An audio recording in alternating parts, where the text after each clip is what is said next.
Yang pertama, hal yang berkaitan dengan difabel. Taman difabel di Jakarta sebenarnya sudah pernah ada, yaitu di Pademangan. Tapi saya akan minta untuk di Jakarta Selatan ini supaya menggunakan arsitektur yang paham tentang kebutuhan untuk difabel, supaya ruang untuk difabel bisa betul-betul dimanfaatkan oleh difabel yang ada.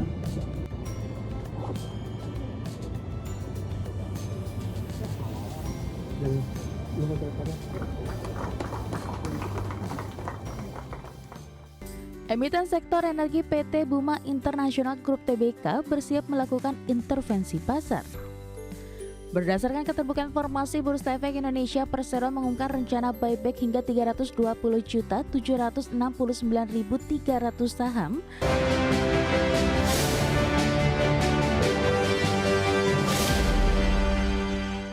Kembali bersama kami pemirsa, emiten penyedia jasa pertambangan PT Buma International Group Tbk atau emiten dengan kode saham DOIT berencana melakukan aksi korporasi pembelian kembali atau buyback saham senilai 104,25 miliar rupiah.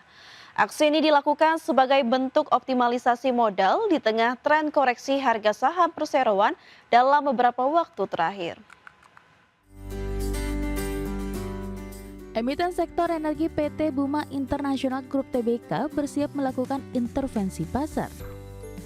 Berdasarkan keterbukaan informasi, Bursa Efek Indonesia Perseroan mengumumkan rencana buyback hingga 320.769.300 saham atau setara maksimal 4,36% dari total modal ditempatkan dan disetor penuh.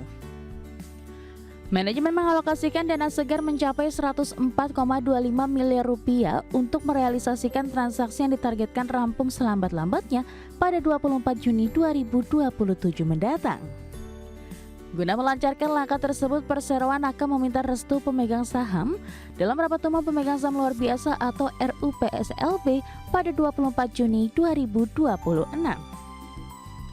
Selain agenda buyback, DOIT juga mengagendakan rencana pengurangan modal menggunakan saham treasury perusahaan. Saat ini saham treasury yang dimiliki DOIT tercatat mencapai 293.837.700 saham yang senilai sekitar 14,69 miliar rupiah.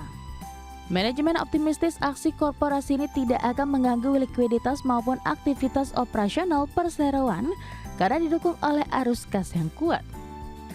Langkah buyback ini bergulir di tengah performa saham DOIT yang berada dalam tekanan. Berdasarkan data perdagangan terakhir, saham DOIT bertengger di level Rp226 per lembar saham. Secara kumulatif, harga saham perseroan telah merosot 27,56% dalam 3 bulan terakhir, serta mencatat koreksi hingga 28,48% secara year to date sepanjang tahun berjalan ini. Berbagi sumber, IDX Channel. Emiten restoran cepat saji PT Pionerindo Gourmet International Tbk atau PTSP tetap agresif melakukan ekspansi bisnis pada tahun 2026. Pengelola jaringan California Fried Chicken atau CFC ini menargetkan pembukaan 20 gerai baru di berbagai lokasi strategis. PT Pionerindo Gourmet International Tbk menargetkan pembukaan 20 gerai baru sepanjang 2026. Gerai baru tersebut akan ditempatkan di berbagai lokasi strategis mulai dari pusat perbelanjaan, area publik hingga kawasan hiburan. Manajemen menyebut langkah ekspansi menjadi bagian penting untuk meningkatkan penetrasi pasar dan menjaga pertumbuhan bisnis di tengah persaingan industri restoran yang semakin ketat. Perseroan optimistis momentum pertumbuhan masih dapat berlanjut hingga akhir tahun. Seiring ekspansi gerai baru, PTSP menargetkan pertumbuhan pendapatan sekitar 5% pada 2026. Sementara untuk laba bersih, Perseroan membidik kenaikan di kisaran 10 hingga 15%. Target tersebut didukung kinerja positif pada kuartal pertama 2026 saat pendapatan perusahaan tumbuh 21% menjadi 204,5 miliar rupiah. Laba bersih Perseroan bahkan melonjak hingga 26 kali lipat menjadi 19,2 miliar rupiah. Untuk menarik konsumen baru, PTSP terus meluncurkan inovasi menu dan memperkuat penjualan digital. Manajemen menyebut produk seperti ayam bakar samyang dan nasi daun jeruk mendapat respon positif dari pasar. Selain itu, Perseroan juga meningkatkan penjualan melalui platform online dan delivery untuk menyesuaikan perubahan perilaku konsumen. Strategi ini dinilai penting untuk menjaga pertumbuhan same-store sales di tengah persaingan industri makanan cepat saji. Meski tetap ekspansif, PT SP mengaku kondisi daya beli masyarakat masih menjadi tantangan bagi industri perseroan. Kenaikan harga bahan baku dan kemasan juga menjadi faktor yang terus dipantau oleh perseroan. Untuk menjaga daya saing, perusahaan melakukan efisiensi internal dan menjaga harga produk tetap kompetitif. PT Pionirindo Gourmet International merupakan pengelola merek California Fried Chicken atau CFC yang sudah beroperasi sejak tahun 1983. Selain CFC, Perseroan juga memiliki merek Caldonat Sapo dan Sugakia. Hingga beberapa tahun terakhir, perusahaan memiliki ratusan gerai yang tersebar di berbagai kota di Indonesia. Dengan ekspansi dan inovasi yang terus dilakukan, PT SP berupaya mempertahankan posisinya di tengah persaingan industri restoran cepat saji nasional. Berbagi sumber, IDX Channel. Bank Indonesia mengaku optimistis nilai tukar rupiah terhadap dolar Amerika Serikat akan kembali stabil memasuki bulan Juli 2026 mendatang. Rupiah akan kembali menguat sesuai dengan target yang telah ditetapkan di rentang 16.200 sampai dengan 16.800 per dolar Amerika Serikat. Bank Indonesia mengaku optimistis nilai tukar rupiah terhadap dolar Amerika Serikat akan kembali stabil memasuki bulan Juli 2026 mendatang. Direktur Eksekutif Departemen Komunikasi BI Ramdan Denny Prakoso menegaskan, BI telah all out dalam menjaga stabilitas nilai tukar rupiah pasca melewati musim demand yang tinggi terhadap dolar. Menurut Ramdan, Bank Indonesia akan terus menjalankan 7 langkah strategis untuk memperkuat rupiah sambil mencermati perkembangan kondisi global yang masih penuh ketidakpastian.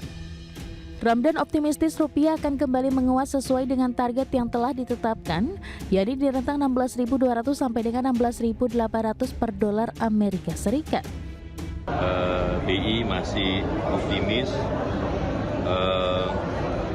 nilai tukar rupiah di tahun ini masih bisa mencapai rata-rata yang sudah ditargetkan yaitu 16.500 dengan rentang 16.200 sampai dengan 16.800. Bank Indonesia akan terus melakukan 7 langkah strategis dalam rangka memperkuat nilai tukar, dan tentunya kita akan selalu mencermati kondisi terutama di global. Ramdan menyebut stabilitas rupiah tidak hanya bergantung pada kebijakan Bank Indonesia, tetapi juga memerlukan sinergi seluruh pihak untuk memperkuat perekonomian nasional. Dari Jakarta, Tim Liputan IDX Channel. Ya, rapat kerja Komisi 11 DPR RI dan Bank Indonesia diwarnai hujan kritik terkait pelemahan nilai tukar rupiah terhadap dolar Amerika Serikat. Sejumlah anggota Komisi 11 menilai pelemahan nilai tukar rupiah menjadi anomali di tengah pertumbuhan ekonomi Indonesia yang berada di level 5,61%. Rapat kerja Komisi 11 DPR RI dan Bank Indonesia diwarnai hujan kritik terkait pelemahan nilai tukar rupiah terhadap dolar Amerika Serikat dalam waktu belakangan ini.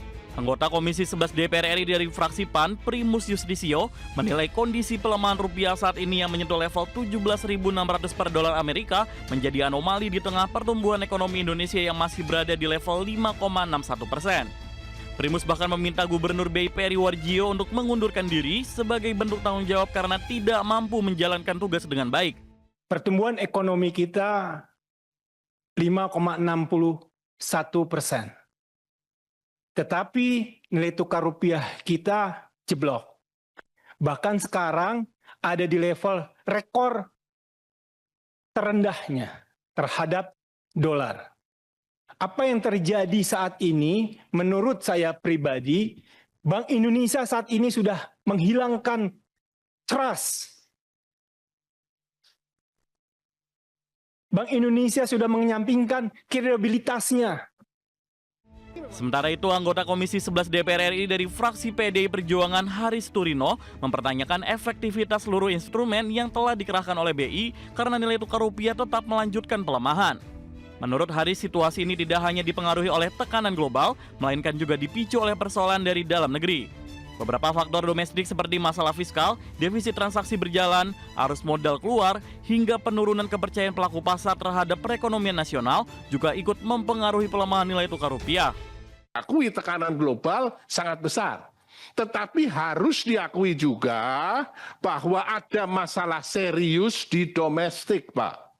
Ini harus jujur diakui. Ada masalah di fiskal, ada masalah di defisit di current account, ada arus modal keluar dalam jumlah besar, dan ada masalah di kepercayaan investor terhadap perekonomian Indonesia. Rupiah kembali menyentuh level terendah di level 17.676 per dolar Amerika pada perdagangan Senin siang.